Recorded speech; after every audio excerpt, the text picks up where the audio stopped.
Hello people! Ramadan Day 8 na tayo kahapon at ito yung ganap. Kagabi dapat ma-upload na to eh. Nag-voice over ako at pinakalas na sana yung voice over, biglang nag-shut off yung telepono ko. Ayun, hindi na siya na-save. Kaya back to uno tayo sa pag-i-edit at pag-voice over. Nagprito ako ng chicken para sa lunch namin ni Belle at para sa dalawang alagang maliliit na hindi kasama sa fasting.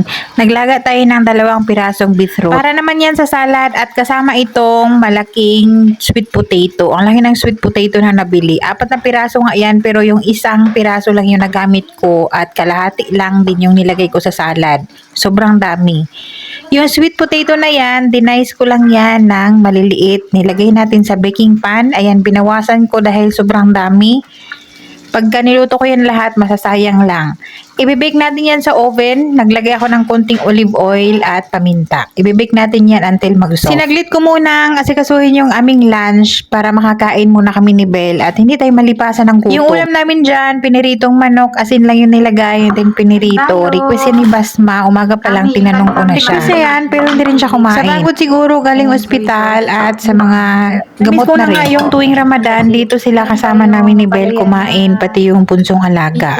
At ito yung lagi niyang nire-request. Ang ending, kami ni Belle yung lumapang lahat. Yung bunso naman naming alaga ngayon, nagpa-practice din siyang mag-fasting. Pa din yung mga bata at nagla-lunchbox or nagbabaon din for breakfast yung bunso namin. Pero pag uwi, madalas hindi na siya kumakain ng lunch. Dire-diretso na yan at kakain siya kasabay ng mga magulang niya pagka mag-break na ng fasting. Mag-move on tayo dito sa ating luto serye ng mga amo. After ako nag-lunch dyan, ay nasikaso ko na. Anyway, may bisita kami kahapon. Nung nakarang araw, di ba may bisita yung amo kong babae.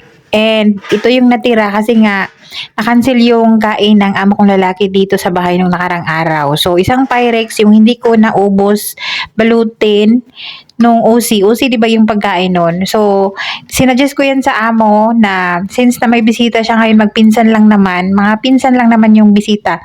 Yung bahay na kung saan kami iniiwan lagi, yun yung mag-asawa na pumunta dito kahapon. Plus yung mga kapatid nun. Mga pinsan lang ng mga amo ko. So sabi ko kay amo, what if kung itong natirang pagkain na to, itong rice with peas ay babalutin natin like usi pa din. Tapos mag-add na lang ng anything. So sabi niya, sige mag-add tayo ng soup and mag-add ng pasta. So nag-add kami ng mushroom soup and fettuccine pasta. At itong usi ay binalot ko na lahat. So nakagawa ako ng 15 pieces. Nakadala pa nga yung magkapatid. So yun yung suhor nila. After nabalot yan or after ko namuldi ng ganyan as usi ay nagbrush lang ako ng egg wash. And then nilagay ko muna yan sa side dahil hindi ko pa naman yan i-bake. I-bake natin yan 1 hour bago i-serve para mainit pa and fresh. Then, nagpakulo na tayo ng tubig para sa ating pasta at ito naman gawa tayo ng mushroom soup. So, gumamit tayo ng butter at ginisa ko yung fresh mushroom. Igigisa lang natin yan until mag-soft ng konti. And then, naglagay tayo ng paminta at kunting asin para may lasa na yung ating mushroom. And then, nagseparate ako dyan ng kunti para sa pasta ni Basma. Baka sakaling magustuhan niya, pero hindi rin. And then, yung tubig ay enough yan para sa ating 2 pack ng soup. Yung isang pack ay mushroom, yung isa ay chicken. Ganyan ako mag-mix dito ng soup na yan. So, kahit broccoli soup, meron yung chicken mix na ilalagay ko. Kumulo na yung ating tubig, nilagay ko na yung fettuccine pasta. Yung mushroom soup naman natin, to make it more creamier, ay naglagay tayo ng cooking cream. Pero optional naman yan, parang ikaw. Yung Maggi soup mix ay meron naman yung instruction sa nakalagay sa pack. So, yung tubig doon ay 4 cups in each pack. So, yung ginawa ko ay nag-less ako ng 2 cups sa 2 pack in case na malabnaw siya. So, madali na lang siyang, hindi siya mahirap habulin, kumbaga.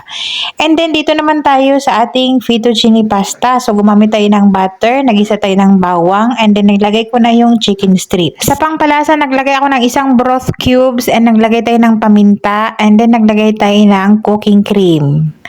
Baka naman dyan, Nadik. Nakarami ka na sa akin. Hindi ako naglalagay ng mushroom dahil yung mga bata hindi kumakain ng mushroom. Yung pangalawa kong alaga dito at mga bisita. Nung okay na yung sauce ng fettuccine pasta, sinet aside ko muna. Hindi ko muna hinalo agad sa pasta para hindi siya mag-dry. Yung ating uzi, 1 hour na lang bago kakain. Kaya sinalang ko na ng alas 5 yan ng hapon. So, 350 Fahrenheit, binake natin yan ng 1 hour. Dito naman tayo sa ating beetroot salad. So, yung beetroot na pinakuluan natin kanina, isang piraso lang yung nagamit ko.